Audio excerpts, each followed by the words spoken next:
छठी JPSC मामले में Jharkhand high court से बहुत बड़ा फैसला आया है। 326 जो असफल अभ्यर्थी थे उनकी नियुक्ति को रद्द कर फ्रेश मेरिट लिस्ट जारी करने का कोर्ट ने आदेश दिया है। इस वक्त हमारे साथ झारखंड हाईकोर्ट के अधिवक्ता सुभाषिष रसिक सोरेन हैं। 2017 से यह छठी जेपीएससी में हुई अनियमितता के खिलाफ झारखंड हाईकोर्ट में लड़ाई लड़ रहे हैं। पहले तो सुभाषिष जी बहुत बधाई आपको। शुक्रिया कह सकते हैं इसमें ज़रूर। ये क्या आप इससे जीत मान रहे हैं? देखिए ऑब्वियसली एलपीएस जो हैं सारे डिसमिस हुई हैं तो हमारी जीत ही है इन अ वे, है ना। और इसमें जो भी अभ्यर्थी चयन हुए थे जिनके पहले, उनमें से जो गलत तरीके से आ गए थे उस पर कोर्ट ने कहा है कि रिवाइज होना है रिजल्ट, जो ऑनरेबल सिंगल जज ने कहा था इसमें। जी। तो ये क्या लगता है कि अभी जो अब फ्रेश मेरिट लिस्ट जो जारी होगा इससे कितने लोगों को फायदा होगा और किन लोगों को फायदा? जो मेरिटोरियस कैंडिडेट्स हैं उनको तो फ़ायदा होता दिखता है। और वाकई में जो लोग मेरिटोरियस हैं और जो लोग हर पेपर में पास किए थे और जो सिर्फ क्वालिफाइंग पेपर सोच के ही तैयारी किए थे, उनको एक अधिकार तो मिला कि इस चयन क्षेत्र में वापस से आने का।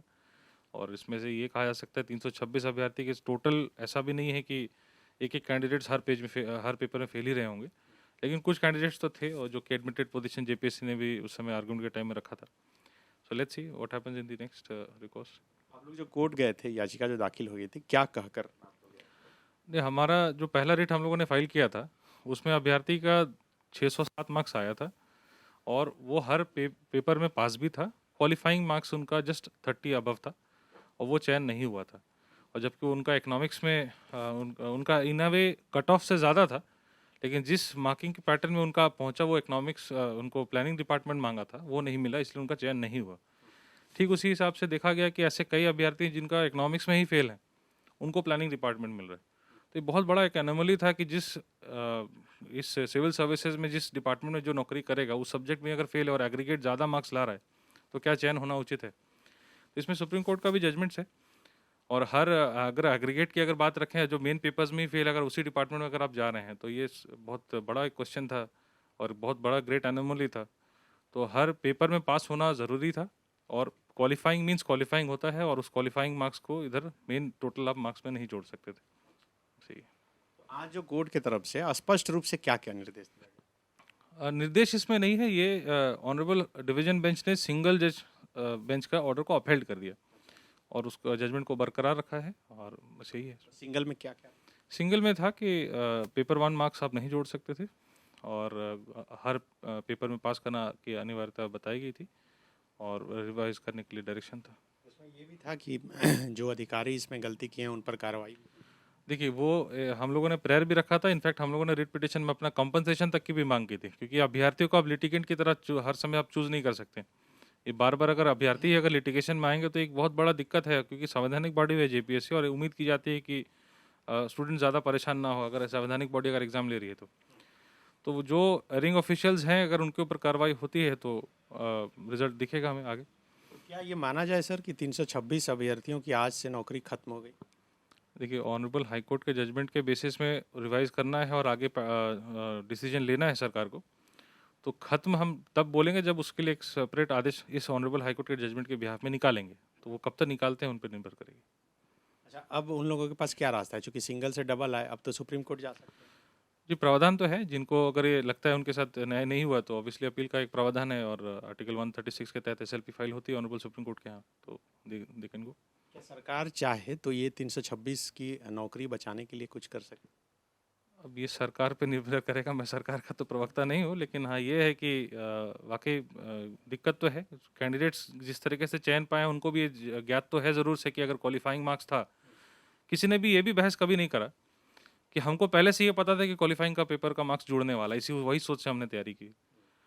तो ये है कि बाद में अगर कोई किसी को बेनिफिट मिल जा रहा है तो साइलेंट वे में उसको एक्सेप्ट करना, ये मतलब नहीं दर्शाया कि एस्टॉपल उनके ऊपर लागू हो जाएगा सरकार के विरुद्ध। तो गलत तरीके से चयन होगा तो कभी भी हट सकते हैं, वो तो ऑनरेबल सुप्रीम कोर्ट के कई सारे डिसीजंस हैं इसमें। जी तो इससे पहले और भी कई मामले वो सुप्रीम कोर्ट सीबीआई तक गए, वहाँ से भी उनकी नियुक्ति को रद्द किया गया, लेकिन कभी हो नहीं पाता है। तो आप लोग इसे मतलब कैसे जीत मान रहे हैं कि आज तो चूंकि कोर्ट्स का आ गया जजमेंट, लेकिन जिस चीज़ की लड़ाई थी, क्या लगता है कि फिर से फ्रेश मेरिट लिस्ट जारी होगा? क्योंकि ये 2 साल नौकरी कर चुके हैं, सैलरी उठा चुके हैं, कई की जिला में पदस्थापना हो चुकी है। देखिए, इसमें ऐसे कई सारे जजमेंट्स भी हैं ऑनरेबल सुप्रीम कोर्ट के। इवन लोग 8-8, 9-9, 10 साल की भी नौकरी को ऑनरेबल सुप्रीम कोर्ट ने रद्द किया। एक रेलवे का मामला भी था इसी प्रकार से, हम लोगों ने आर्गूमेंट पे भी रखा था। तो एक बार अगर गलत तरीके से चयन होता है तो आप मैटर ऑफ राइट आप क्लेम नहीं कर सकते। तो वो चीज़ अगर दर्शा सकते हैं तो उस ऑब्वियसली हटेंगे जो लोग गलत तरीके से चयन हुए हैं, क्योंकि उनको भी तो इस चीज़ का ज्ञान है ना कि वो किस चीज़ के लिए आए हैं और कैसे किस पेपर में वो फेल और कैसे किस डिपार्टमेंट वो जॉब में है। तो वो चीज़ को ध्यान में रखते हुए और ऑनरेबल सुप्रीम कोर्ट के कई सारे डिसीजंस अगर ऑनरेबल हाई कोर्ट ने रिलाई अपॉन किया है अपने जजमेंट्स पे, तो उस चीज़ को अगर ध्यान में रखेंगे तो जितने लोग जितने साल भी नौकरी करें उससे इसका कोई वास्ता मेरे समझ से तो नहीं होना चाहिए, क्योंकि ये हम लोगों ने रिट पिटिशन उनके नौकरी हो जाने के बाद फाइलिंग का नहीं है, ये पहले ही से रिट फाइल हो चुकी है।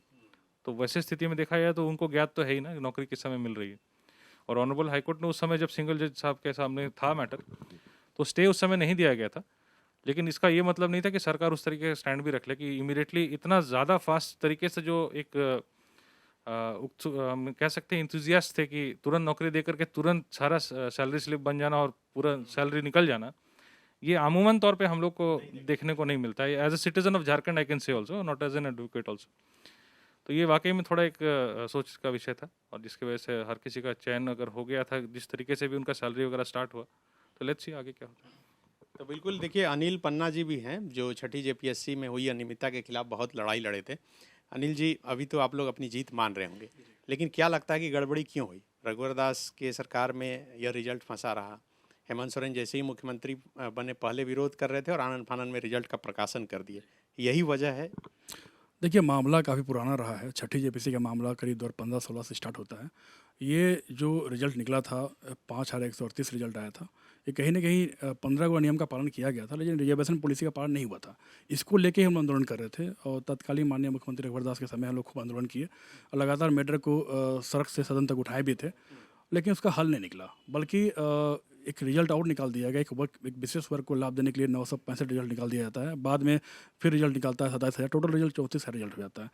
34,000 का मुख्य परीक्षा भी हो जाता है, लेकिन हम लोग कहीं ना कहीं आगे बढ़ते हैं। कोर्ट में एक निर्णय हम लोग के पक्ष में आता है और तीसरा रिजल्ट को रद्द कर दिया जाता है और 6100 में ही मेरिट लिस्ट बनता है और प्रक्रिया आगे बढ़ जाती है। हम लोग लगातार मांग कर रहे थे कि पूरा प्रक्रिया को रद्द करना चाहिए क्योंकि पूरा गड़बड़ है, लेकिन अंतिम परिणाम होने के बाद एक और अलग सा मामला आ जाता है। जैसे हिंदी इंग्लिश पेपर 1 को जोड़ देना, फिर आपका जो 40% मार्क्स रहता है अलग अलग विषय में पास करना था, इसको भी सब में पास होना अनिवार्य था। फेल वाले को भी अधिकारी बना देना, ऐसा मामला काफ़ी आया और हमारे हम लोग के आदरणीय वकील साहब ने भी काफ़ी मेहनत किया और आज हम लोग इस मुकाम पे पहुँचे हैं कि सिंगल जजमेंट भी हम लोग के फेवर में आया है। पूरी तरह से फेवर तो नहीं बोलेंगे, लेकिन फेवर में है और आज डबल बेंच का भी निर्णय हम लोग पक्ष में आया। लेकिन हम लोग कोशिश करेंगे कि पूरा प्रक्रिया को रद्द कराने का, ताकि छठा जेपीएससी फिर से हो सके। तो बिल्कुल, अब जो छात्र हैं वो मांग कर रहे हैं कि पूरी प्रक्रिया को रद्द किया जाए, क्योंकि सिंगल बेंच में जो मामला था डबल बेंच में हूबहू उसे स्वीकार लिया गया है और कहा गया है कि फ्रेश मेरिट लिस्ट जारी किया जाए और 326 जो अभ्यर्थी असफल हुए हैं उन्हें हटाते हुए फ्रेश मेरिट लिस्ट, यानी जो असफल अभ्यर्थी जो हाईकोर्ट में मामले को लेकर पहुंचे थे उन्हें इससे फ़ायदा होगा। लेकिन ये हो पाता है या नहीं हो पाता है, यह भी देखना बड़ा दिलचस्प होगा, क्योंकि अभी बहुत सारी प्रक्रियाएं, बहुत सारे ऑप्शन उनके पास भी बचे हुए हैं। लेकिन ये एक छोटी सी जीत कहा जाए, सही और गलत में सही की जीत हुई है, जिस बात को लेकर अभ्यर्थी हाईकोर्ट पहुंचे थे, याचिका दाखिल किए थे। अब आगे क्या होता है ये भी देखना बहुत दिलचस्प होगा। शुक्रिया। तुमने तैयारी कहाँ से की? NIBM से। मैं NIBM को बधाई देता हूँ। आप जो सपना देख रहे हैं उस सपने को हम दोनों मिलकर पूरा करेंगे। NIBM. TheFollowUp.in. Like, share and subscribe. www.thefollowup.in